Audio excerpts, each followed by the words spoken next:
You're listening to Women's Media Center Live with Robin Morgan.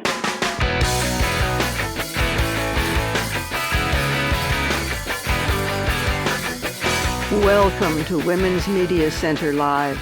I'm Robin Morgan. We have an interesting and somewhat strange program for you today.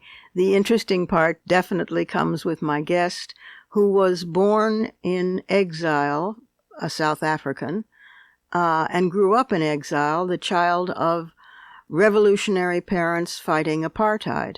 And she finally found her home in words and in storytelling. And the strange part, well, that's in Fighting Words later on, even after Surrealism Corner. Because Fighting Words this week is not about anything ostensibly political. It's about reality itself. So hang in there, and first let's go right away inside the headlines.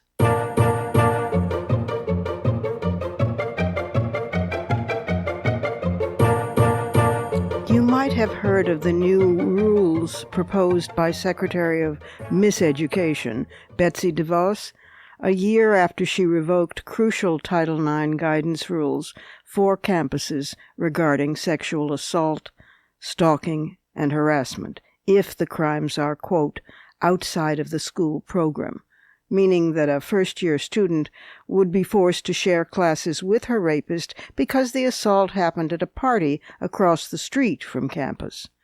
So colleges are delighted, but more survivors will fear going to the cafeteria, will skip classes they share with their abuser, and will even drop out of school. In fact, a current case at Dartmouth is one where 7 women are suing the college for sexual harassment, sexual assault, and discrimination they say they experienced from 3 prominent professors who, according to their lawsuit, turned a human behavior research department into a 21st century animal house. For well over a decade, professors Todd Heatherton, William Kelly, and Paul Whalen, quote, leered at, groped, sexted, intoxicated, and even raped female students, close quote. That's according to the court papers. These were tenured professors. 2 resigned and 1 retired as the investigations finally began. But the case had gone unaddressed until last year, although at least 2 complaints were made as far back as 2002 about Heatherton, and Dartmouth had responded to those by promoting him. The lawsuit accuses the college administration of looking the other way for over 16 years. Now, if the DeVos rule becomes law, such ignoring of complaints is perfectly validated. For instance, one event at Dartmouth, described in the lawsuit, took place at a karaoke event after a conference, which would not be covered at all under the DeVos rule since it was off campus. But the good news is that this is not the law yet. There is a notice and comment provision, meaning the public can and should weigh in with our opinions. Between now and January, we can flood the government with our disapproval. It's easy. Everything you need to know about the proposed DeVos rules and how to comment, you can find on the website handsoff9, that's 9 Roman numerals, handsoffix.org. Comment and get others to comment and get others of others to comment. handsoff9.org. In other Back to the Dark Ages news, Trump's Secretary of Ill Health and Human Services, Alex Azar II, is making it easier for employers to exclude contraceptives from health insurance benefits provided under the ACA, that's Obamacare. The newest justification? Well, that female employees can obtain contraceptives at family planning clinics for low-income people. This, while the Trump regime simultaneously squeezes the lifeblood out of Planned Parenthood and other such clinics. While we're on various forms of sexual offense, Leslie Moonves, popular and successful former chairman and chief executive of CBS, big rainmaker of money, is now in more trouble as details surface regarding his multiple acts of serious, non-consensual sexual misconduct, for which he was terminated by CBS last year, but with a very bright golden parachute.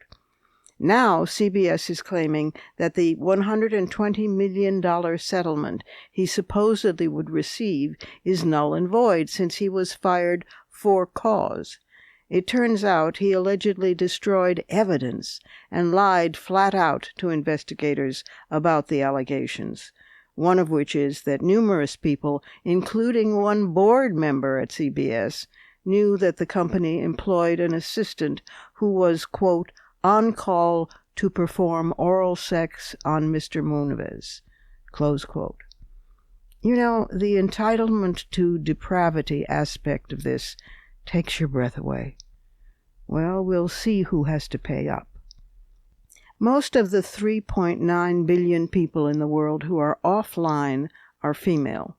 In Africa, only 12% of women are online, and in the developing world, women's access to the Internet is 25% below that of men. That's really quite terrifying, since the Internet is already the global communications highway and will become even more central to everyone's life in the future. According to Doctors Without Borders, at least 125 women and girls seeking food aid were raped, whipped, and clubbed between November 19th and December 2nd of this year, in attacks described as unusually abhorrent, even amid the widespread sexual violence of South Sudan's civil war. This is a dramatic increase from the first 10 months of this year, when 104 sexual assault survivors in the same area, the area is Bentiu in Unity State, were treated. The women were just walking to a food distribution site.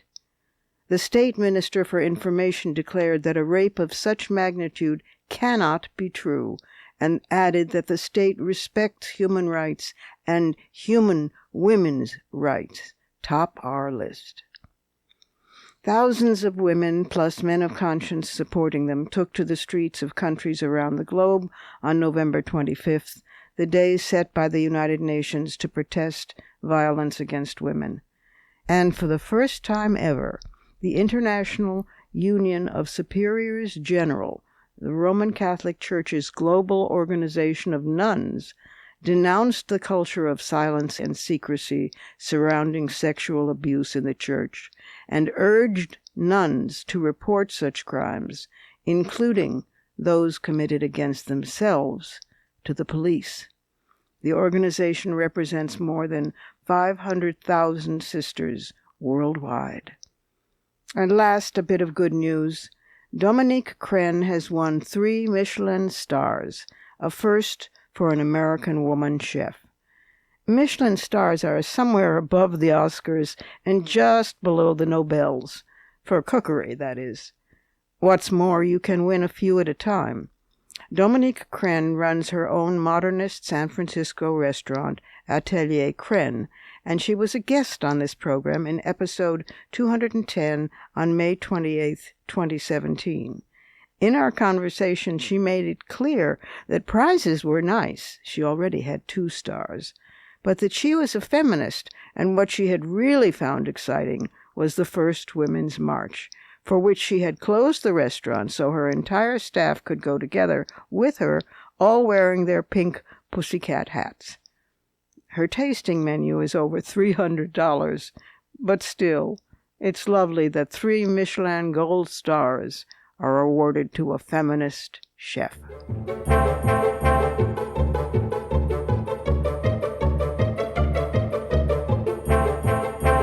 It's time for a short break, but coming up is a conversation with a woman who was born in exile, lived all over the world, and finally found her home in herself, in her writing, and in being a storyteller. And even before that, when we come back right away, we're going to visit the Surrealism Corner. So don't go away.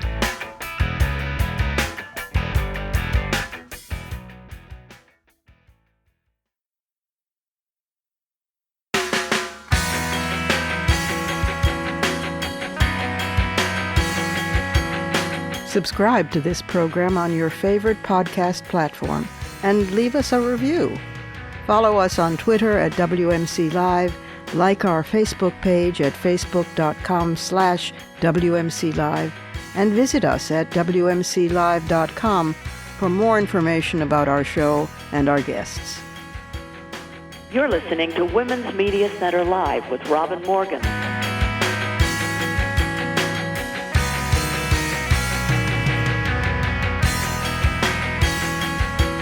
Welcome back, and welcome into the Surrealism Corner.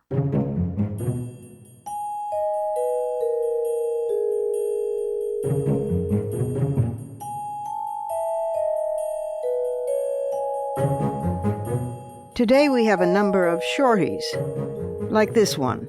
A new national study has found that 1/5 of men born between 1946 and 1980 say that women should be more equal at work, but not at home, which would mean that the men benefit from a second household income but don't have to do any life-maintaining chores. This is an equality NIMBY, not in my backyard. Of the nearly 40 million people in the United States who suffer from migraines, 85% are women. Migraines go beyond a typical headache and qualify as an incapacitating neurological disease with symptoms including nausea, vomiting, dizziness, and light sensitivity. Experts have no answer for why this is more common in women than men, but many believe that hormones play a key role. Not so sure about hormones being blamed for everything, but if they're being blamed, then at least we might add in patriarchy as a major contributing cause of migraine headaches in women. For months, the government of Nepal has tried to contain public anger over a rise in sexual assaults, up to 60% over the past 5 years alone. Mass demonstrations last summer over the rape-murder of a 13-year-old girl in western Nepal brought things to a boiling point, so the government tried what had failed once before, banning pornography, but this time adding harsh fines or imprisonment for Internet service providers who refused to comply. The uproar about free speech was immediate. There's a growing body of scientific research that appears to validate the feminist critique that there is a connection between pornography consumption and sexual violence. Turkey, the Emirates, and a considerable number of other Middle Eastern countries also ban or block pornography sites. It never fails to astonish me that free speech is first out of the gate in arguments defending pornography, even of the most brutal and propagandizing kind, often coming from the same people responsible for inflicting draconian punishments for political dissenters or the press. Cognitive dissonance is alive and well. You're going to love this one. Wombats are the only animal known to drop cubic poop. Each piece is about 2 centimeters across, and wombats collect 80 to 100 poops in a night. They then strategically place them around their domain to mark their territory and to attract mates. Yeah, mates find this attractive. The cubic nature of the poop is thought to be an evolutionary adaptation because it improves stackability and thus makes the poops less likely to roll away. The endless creative variations of nature. Latinx, spelled Latinx, was intended to be a broad, inclusive term for people of Latin American descent in the United States. College students and activists adopted it, and in September, Merriam-Webster added it to the dictionary. Still, many are critical of the word. Lourdes Torres, a professor of Latino studies at DePaul University in Chicago, argues that the word undermines hard-fought feminist battles. She says, quote, "In its attempt to be gender-inclusive, it's gender-erasing. Women who have fought for a long time not just to have Latino, but to have Latino/Latina to ensure that women are represented," close quote. Many young American Latinos feel that the root Latin that part of the word itself erases African and indigenous roots in favor of European values. Being a gringa myself, but a feminist gringa, I'd opt for making Latina the generic and reassuring men that, hey, they're included in it, sort of like the sisterhood of man. Finally, in our series of individual words in a foreign language, words that mean what it would take an entire sentence in English to say, we have one today in Yagan. The Yagan people are an indigenous folk from the southernmost region of Chile, Patagonia. The word is Mame Lap Inatapai. Mame Lap Inatapai. It describes the wordless, meaningful look shared by two people who both really desire to initiate something, but are both reluctant to do so. Mamin Lap Inatapai. Wordlessly, meaningfully, surreal.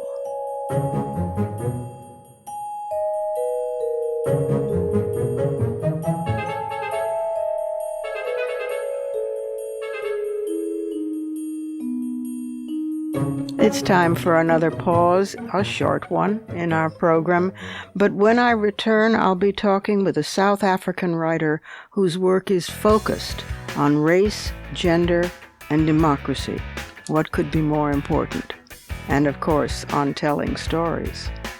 That's coming right up. I'll be back directly.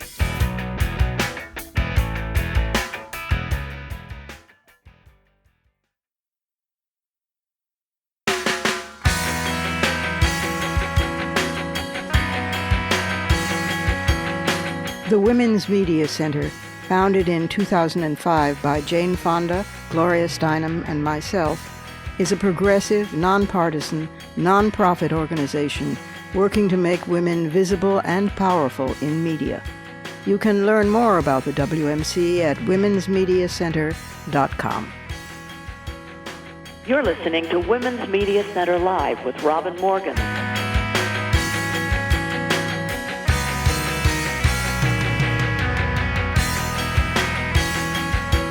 Welcome back again. My guest this week is a South African writer whose work has appeared in a range of international publications, including the New York Times, the Washington Post, The Guardian, Newsweek, and Al Jazeera. She was born in exile to South African parents, a freedom fighter and an accountant, and she was raised in Zambia, Kenya, and Canada before studying in the United States as an undergraduate. She survived a severe sexual assault at age 7 and went on to become a storyteller. Indeed, today, she now lives in Perth, Australia, where she heads oral storytelling at the Center for Stories. She's held fellowships at Yale, the Aspen Institute, and the University of Witwatersrand in Johannesburg, and her TED Talk on storytelling has been viewed more than 1 million times. Sisonke, welcome to the program. Thank you so much for having me. You are the quintessential world citizen. I know that you're settled now in Australia, but of course you're South African and you grew up all over the world. And that gave us this lovely book, Always Another Country. It's a memoir. It's unusual for a young person to have as their very first book a memoir. Is an interesting concept, but I also think you've redefined memoir. This is a memoir of you and of someone who is growing up always as an outsider, and a memoir most of all of storytelling, which is your forte. Talk about storytelling. So I guess to the point of memoir at this age, you're right. I couldn't have done it as a memoir just of myself as someone with any accomplishments, because there's none of those. But what I wanted to do was get at these small little stories, because the story of South Africa is so big. We've Yes. got this grand narrative, and it's animated with these really large men. Everyone from Nelson Mandela to Cecil John Rhodes. Mm-hmm. And so South Africans love biographies, and we love to read about our history. But very seldom, I think, do we have an opportunity to think about the smaller stories and women's stories. Yeah. Some of which are small, but some of which are very big. I'm just finishing up a book on Winnie Mandela, in part because of that. I'm so So glad. so that's kind of why I thought memoir as a first book. One, because I knew the subject really well, and two, because I love stories. And really, the book is a collection of little vignettes of things that happened to my sisters and I as we, traveled around the world and with my parents. Yes, we should explain your parents and why you were traveling around the world. It's an unusual childhood. So my father left South Africa in the early 1960s when Nelson Mandela, just as he was about to go off to Robben Island, he founded the Mkhonto weSizwe, which was the revolutionary party of the African National Congress. Mm. And so my dad slipped into exile and went to Russia and did military training there and did all these revolutionary things before my sisters and I were even like thoughts in anybody's head. And then a decade later, in the 1970s, met my mother and we were born. And so we traveled to different places as we kind of sought more and more security as many people today are refugees, but we were refugees a long time ago. Yes, yeah. All over Africa, and then Canada, and then the United States, and then really, in a sense, the whole world. Less Asia than other places, but there's hardly anywhere else that you didn't set foot in and grow up in, which makes you have a panoramic perception of politics, I think. Certainly it shows in the book. I mean, and when we get to the great return to South Africa, when apartheid is supposedly over, and Mandela is released, and there was that incredible joy, and there was the Truth and Reconciliation Commission. There seemed such hope, such profound hope for all of humanity. It still is the best constitution anywhere in the world, that constitution. It really is. Yeah, it's just ignored. And when you get there, finally, the erosion of your heart by the betrayal of the ANC it's just so heartrending for the reader, because we have shared in your process of cutting through the myths and the stereotypes of South Africa and begun to love the vision of South Africa that you were fed with your mother's milk. Absolutely. I mean, for us as children, my parents would always say, one day when we are free, when Nelson Mandela is released, so Nelson Mandela was this huge narrative device in our lives, not just in the book, but in reality. His imprisonment sparks my father's departure and our exile, and his release sparks us coming home. So it was this amazing, it was like a fairy tale, and how often does the dream really come true?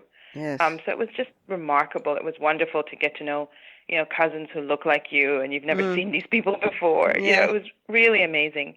But then, of course, I think what's happened in South Africa, I think for me, looking back and rewriting that heartbreak was difficult. But also the reason why I say rewriting it is because I think South Africans aren't so heartbroken anymore. I think we've realized a really important thing that many people in lots of parts of the world know, which is that politicians should never be your saviors. Yes. And politicians are not necessarily people who you should look up to. Yeah. They're people you should hold accountable to. You should hold accountable, but that's, I think, different from looking up to them. Of course. The insights, you call them, sort of little details, but the insights throughout the book are really stunning. They are the gems of the book, and they are, to mix all my metaphors at once, they pepper the book. But for example, this, fairly early on, until we went to Canada, we'd never given a second thought to what we looked like. We were as brown and braided as the next children.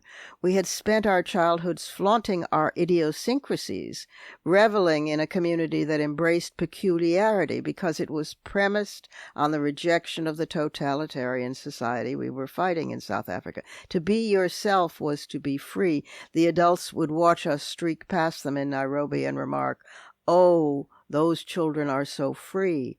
So we were marinated in this milieu, and it was intoxicating. And then getting into the outside world, where we were far away for the sake of freedom, but no more special than anyone else. Those lessons were profound.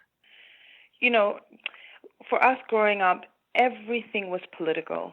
Yes. Even the way we played, everything was political, and we did have both this remarkable sense of being the carrying the hopes and the dreams of the African continent, because we grew up in post-independence Africa at a time when really Africa wasn't a disaster.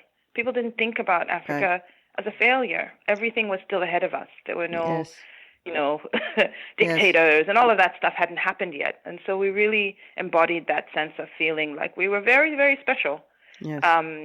And then encountering, being in the demographic minority and being in Canada or being in the U.S. and suddenly you're just anonymous. You're just anybody. Right. And that's very confronting. But that's where you contacted your own, in exile, you contacted your own militance, your own ferocity, not just inherited, but into the left of what had been inherited. Absolutely. Yeah. Had to define myself and distinguish myself, I think, as all young people do, from their parents. Yeah. And so America definitely holds a very special place in my heart and in my politics, because it's where I came to sort of make this transition from being steeped in a particular kind of politics and being raised politically aware, which is different from becoming politically active yourself. Yes, of course it is. And it's where you found, in a sense, your feminism as well, because your father was an extraordinary man who was very pro his daughters being anything and anywhere and anyone they wanted to be. And in a sense, your mother, you didn't really, in a sense, get to know her till the end of the book, when you begin to see her for who she is as a woman. But when you first get to America, it seems that that's where your feminism, which has always been there, really explodes that terrifying night in college when the guy knocks on all the doors and you wrote, "I write instructions in my mind, a note to remember to tell my sisters. Rule number 1, when you are in America, do not think the rules are different. It's exactly the same as anywhere. Do not allow yourself to be alone with a strange guy. If he is following you, turn around and stay in the light." Oh God, yes, anywhere on the planet. Yeah. I mean, that America. Yeah. I mean, part of what I wanted to convey, I wanted to write a feminist book without bashing people over the head with feminist theory. Oh God, yes, please. Not a lot of words ending in ISM and TION. Instead, exactly. No, boring. Oh my goodness. Boring. I start to roll my eyes. I know what they mean. I think they're important, but I just cannot. but Sisonke, the stories are what get in under the radar and go right to the heart. The stories are where the recognition lies. That's right, and that's what I wanted to do, right? And so, in part, the fact that that my life has been in all these different places, felt to me that there was something to be said about the patterns and the contours of how similar women's experiences are everywhere. Virginia Woolf has this thing where she says, a woman has no nation. Right. And yet she uses that to reclaim the idea that the world can be ours. That's right. And I thought a lot about that as I was writing this book. Yeah. The theme is, there are a number of extraordinarily compelling themes. One is the growing relationship, very subtly dealt with, between you and your mother. The other is the not so subtle, life-sustaining relationship of you and your sisters, and women friends from childhood. Talk a little about that, because we now know literally that women's friendships, which were supposedly non-existent until about 50 years ago. They always were there, but supposedly we were always in competition with one another. But women's friendships, literally, you live longer if, as a woman, you have close women friends, and so it's a literally, not just metaphorically, life-sustaining. Yeah. I did not know that. Wow. I mean, it makes such perfect sense. Yeah. I've always had and kept and sustained, deep friendships with women. And it's funny being here in the United States again, and reconnecting physically with all my friends from 20 years ago. I was in Minneapolis, and it was just my friend Shay, who we started this poetry troupe together, and she was the only one of us who had any talent in that sense, and who actually should have been on the stage. And she's gone on to become this remarkable actor. And she showed up and she introduced me, and it was just amazing. So yeah, I mean, my friendships, have been life sustaining, but also have taught me so much about the world, about being smarter, about being kinder, about politics. So yeah, my friendships have been very important to me, and of course, my sisters, are remarkable fonts of wisdom, and the fact that they're younger than me, and yet I have always drawn so heavily on them, I think is a testament to my mom and, to both my parents, but also very much to my mother. Yes, indeed. And your mother's death is just so, oh God, I cried. I mean, it's amazing. She was a remarkable woman, and yeah, I think there's to have been able to have my mother into my 40s. She died far too young. Yes. But one of the things that I've learned, in the time since she passed, is that when you love somebody as profoundly and as simply and as uncomplicatedly as I did my mother, when they go, the grieving process is pure.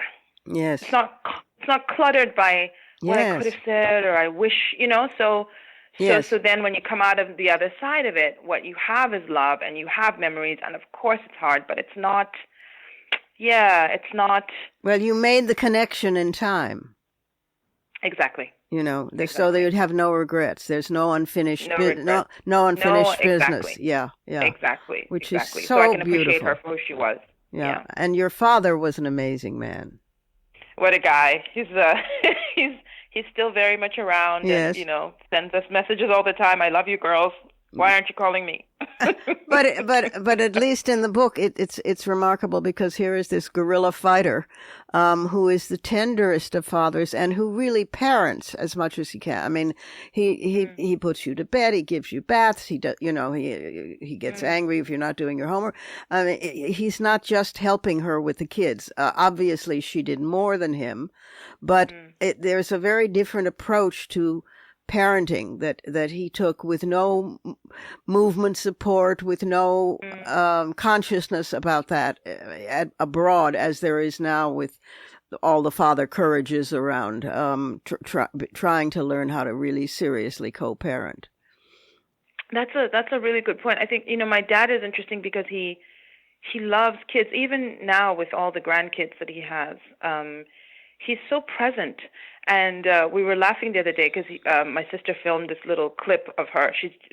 There's a new baby, yet another new baby. And there was this clip of my dad playing with Tari, my new nephew, and the way that he was with him, it just took us back to childhood. I was like, this is my dad. Like, this is his personality, This is what he's always done. He's always been incredibly present, and never afraid of handling small babies and all of that stuff.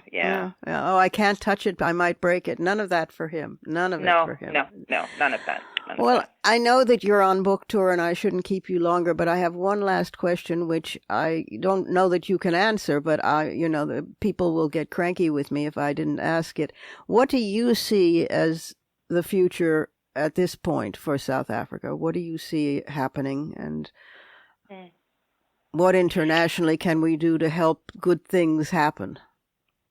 So I think South Africa is at a really interesting point. Some people come away from the book thinking, oh gosh, what a tragedy. And I think for a while South Africans were feeling as though we were a tragedy. I don't think South Africa is a tragic case. You mentioned the Constitution. I think we have this remarkable Constitution. Yeah. I think our politicians have ignored that Constitution, but my goodness, South Africans have not allowed them to. They've tried to ignore it, but I think the fact that we've had a change in leadership, that, every day, when you are in South Africa, people are calling into the radio, people are writing articles, people have been marching. So that spirit of resistance is very, very present, in many ways similar to what's happening in the U.S. at the moment.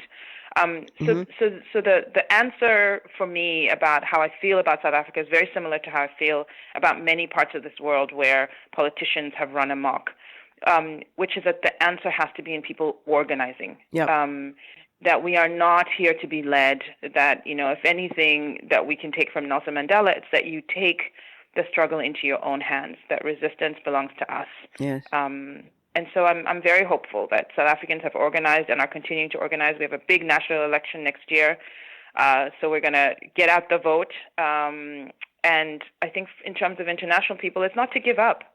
The idea is that the struggle is not over, and it's that solidarity matters. I try to demonstrate that solidarity with my sisters here in America who are going through a very difficult time.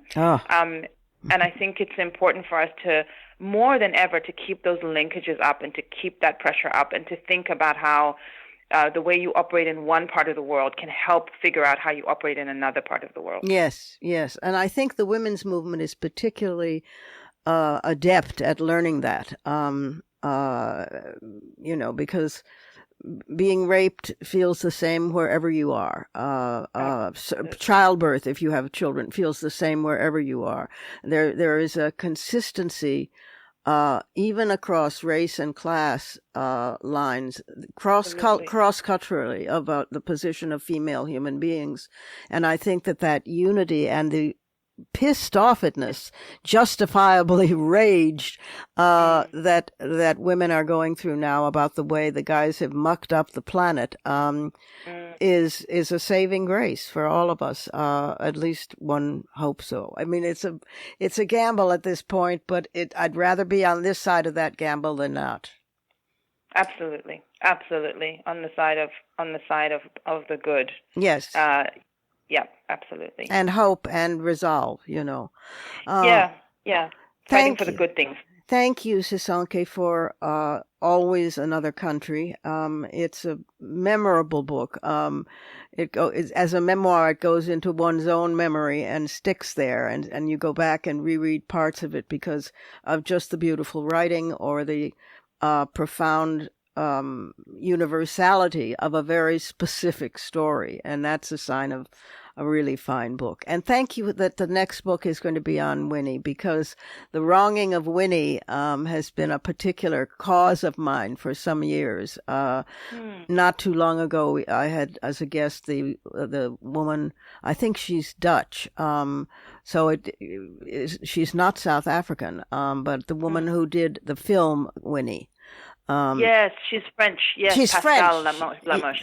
Yes, she's French. Thank you. Yes. Yeah. And that was a most interesting program, and the film is a most interesting film about the way she was framed. But years ago, in a poem of mine called "Arbitrary Bread," there was a section praising her, and I was pressured heavily to take it out because she was of such controversial, to say the least, status, and at that point, and I didn't stake. It left it in. At the price of them not doing the book, I said no, it stays in, and I felt really scared and weird afterward, because what if I had been wrong? But I went with my gut, and it seems that history has proven it a correct thing to do. So I'm very glad that you, with a feminist eye and South African heart, are going to take on the story of Winnie and do it justice. Thank you for that. Thank you. And I'm going to remember this. Feminist eye and a South African heart. I will be using it. I'll credit you. But that's wonderful. But it's true. It's just an accurate description. And thank you also for being with us today on Women's Media Center Live. The book is called Always Another Country, and we've been speaking with its terrific author, Sisonke Msimang. Thanks. Thank you so much. And now we need to take one last break before I return with some fighting words.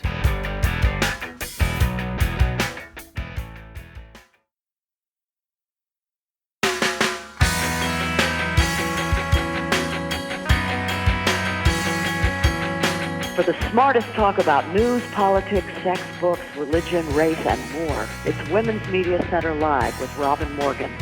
Audacious, witty, provocative, informative, and fun. It's Women's Media Center Live with Robin Morgan. Talk radio with a brain. And we're back with some fighting words.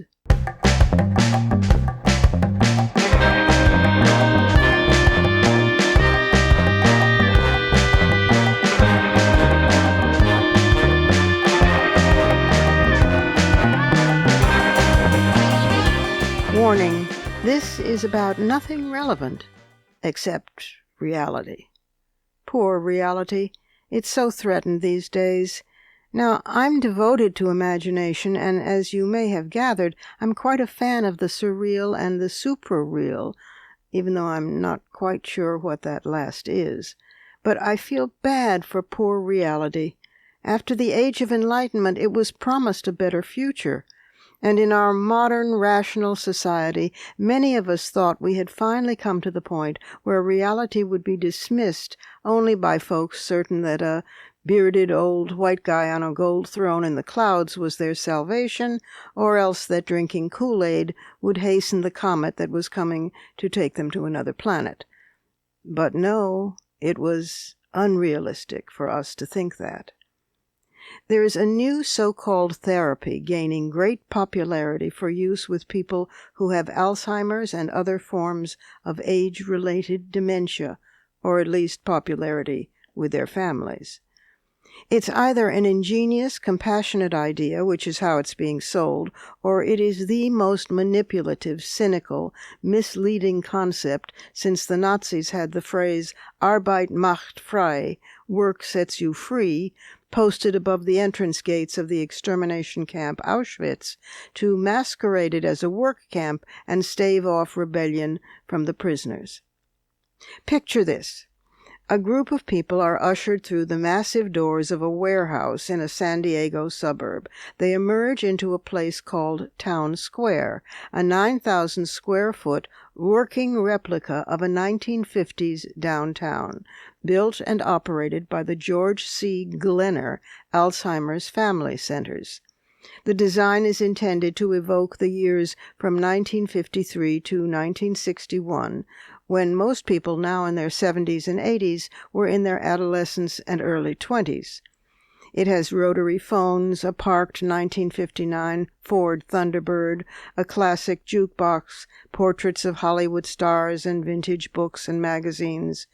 These are all scattered among 14 different storefronts, including a diner, a movie theater, a pet store, a park-like square, even a city hall. The group is ushered around and told that all this is real and perfect and safe, usually visiting 5 or 6 storefronts a day and performing tailored activities in each one. Storytellers entertain them in the library, they play with small animals in the pet store, and the old men gravitate toward the sports pub where they can shoot pool. You notice that Town Square reflects the good old days values of being very white in its style and preferentially male in its entertainments. Glenner Family Centers plans to update the memorabilia to fit the population as new generations age. Dozens of these fake memory towns are already sprouting around the United States, with more planned as franchises in the coming years. The 65 and older population in the suburbs has increased 39% since the year 2000 and will likely continue growing. Memory towns claim to be a form of adult care in cheerful, collaborative settings. Part of the sales pitch is that family members can feel so good about leaving their loved ones. That extra reassurance comes at a price, $95 a day, while the average rate for adult care centers is $61. In order to build hundreds of town squares across the U.S., Glenner is partnering with the home health care giant Senior Helpers, which employs 25,000 caregivers around the country.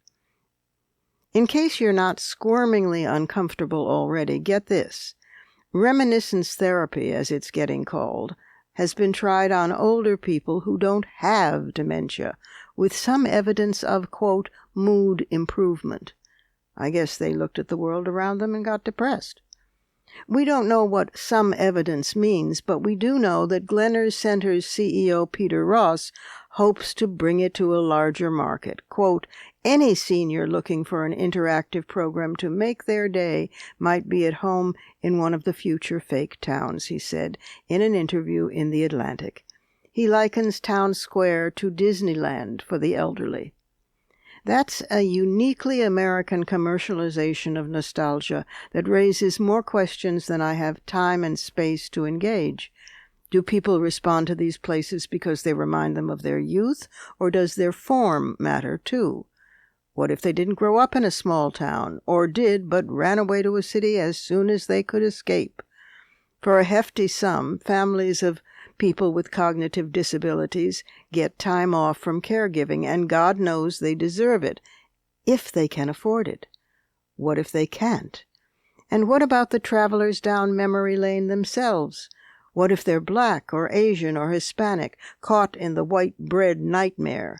They all, even the white, straight, male ones, float in and out of cognition in most cases.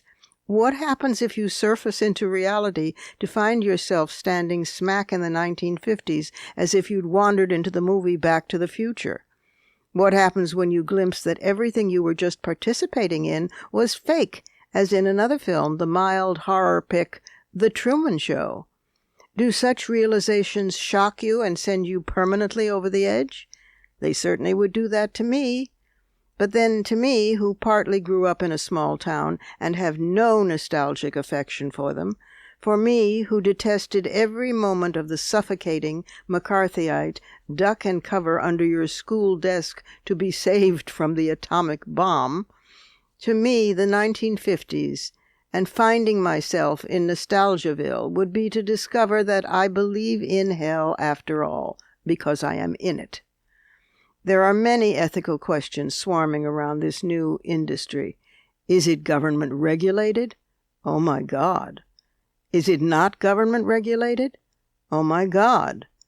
This commodification of illusion, which claims to compassionately address the needs of old people and others with cognitive difficulties, acts as if it's brand new and fresh. Yet architects have already devised age-friendly, government-funded city areas with walkability, accessibility, plenty of outdoor space and good transit, safety, and opportunities for social connection. Surprise! These are mostly, as usual, in the Scandinavian countries, whereas privately owned and commercialized Disneylands for older people seem somehow uniquely American. I know there are others of you out there like me who would prefer to know the truth, whatever that is, who would rather look reality in its thousands of beady eyes than be lulled to a slow death by lies. I know there are many of you out there who would prefer not to, and perhaps such towns are a palliative, maybe even a blessing for such people. After all, there are still folks for whom Trump can lie no wrong. But the fact, yes, the reality, that this is a growing industry with a huge commercial future, being hyped as the solution to, where in hell do we put old people? That should alarm every one of us. Those are my fighting words. Add yours on Twitter, and remember to tag us at WMC Live and use the hashtag #FightingWords.